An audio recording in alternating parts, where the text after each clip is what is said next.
سورہ زلزال دو زلزلې به راځي د قیامت، یو د دنیا د فنا دپاره، دویم بیا د انسانانو ژوندي کولو دپاره.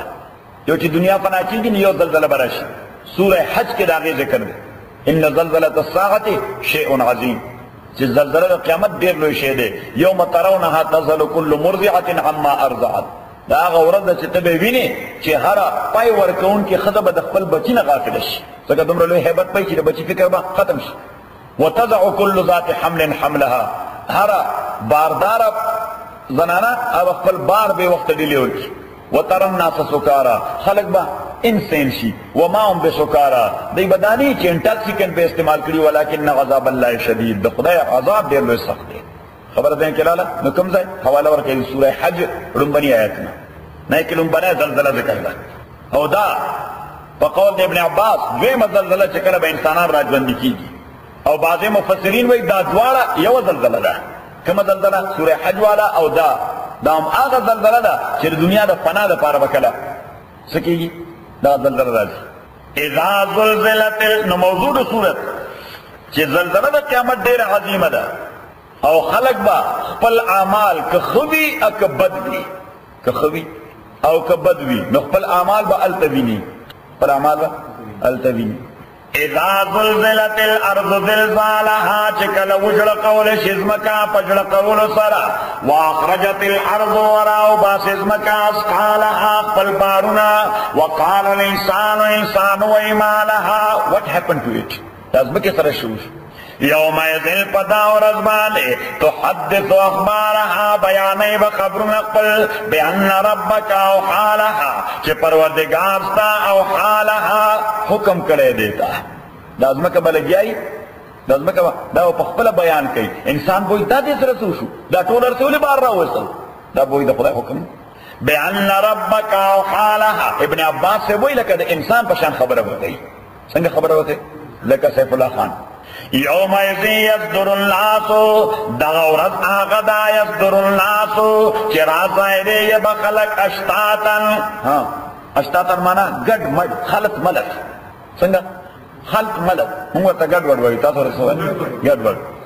اشتاتن ګډ وډ، لیروا اعمالهم، د دې دپاره چې وښودلی شي دوی ته عملونه دوی. فمن یعمل، څوک چې عمل کوي، مثقال ذرة، په اندازه د یو ذرې. نو ذره هغه شی ده چې انډیویزبل ده یا انډیویزبل ده، ناقابل تقسیم ده، ډېر باریک شی چې په خورزبین باندې په نظر راځي.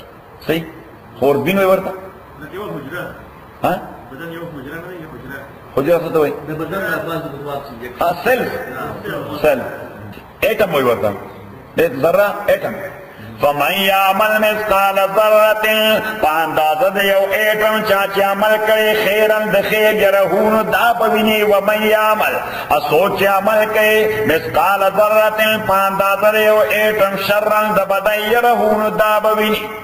پیغمبر علیہ السلام ته یو بدو راغی صحرایي، ورته یې د خیر خبر. صحرایان خو ډېر ساده خلک. پیغمبر علیہ السلام یو صحابي ته ویل ځان ته قرآن ووایه، نو هلته کېنو دا صورت ورته تلاوت کړه.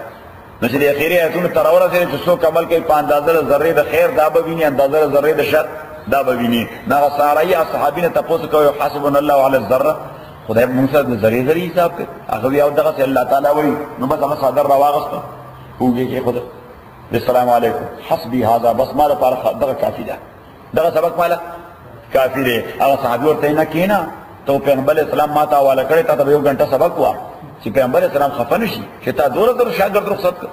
صحیح، ما ډیوټي درکړه، تا په 5 منټه کې رخصت کړ. نو هغه ورته نه نور سبق وایم نه، بس دغه ماله ډېر دی. هغه کېنو، ا دې کېناسته نه. پیغمبر علیه السلام ورته خیال شوی ماذا حدث، د سبق نه خو لانجه جوړه شوه، څه چلو شو، ولې تاسو جګړه کوئ؟ نو هغه صحابي ورته واقعیت تېره کړه چې ما خو سورة زلزال ورته تلاوت کړو، بس د اخري آیتونه مې وویل، دوی خلک ضریب هم مونږ سره او حساب به کوي. دی وایي بس دغه ماله ډېر دی. نو ته څه وایې؟ زه خو هم چې تاسو راته حواله کړی، تاسو خفه نه شئ، لږ نور سبق وایم ورته. پیغمبر علیه السلام ورته دعه فانه قد فقه الرجل، پرېږدې دوا، دی په دین پوه شه، دی د دین په حاصل باندې پوه شه چې د دین حاصل دا دی څه شی دې کړی د خیر یا د شر، که دومره غره غوندې وي نو فیصلې دی. نو که دغه احساس چاته وشو، نو بس بیا به الحمدلله رب العالمین. والصلاة والسلام على رسول محمد وآله وأصحابه أجمعين. ربنا احسن عاقبتنا في الأمور كلها وأجرنا من خزي الدنيا وعذاب الآخرة. اللهم ربنا ارحمنا بالقرآن عظيما لما ذكرنا من القرآن ما نسينا وعلمنا منه ما جهلنا واذكرنا تلاوته آناء الليل وآناء النهار. فالله خير حافظا.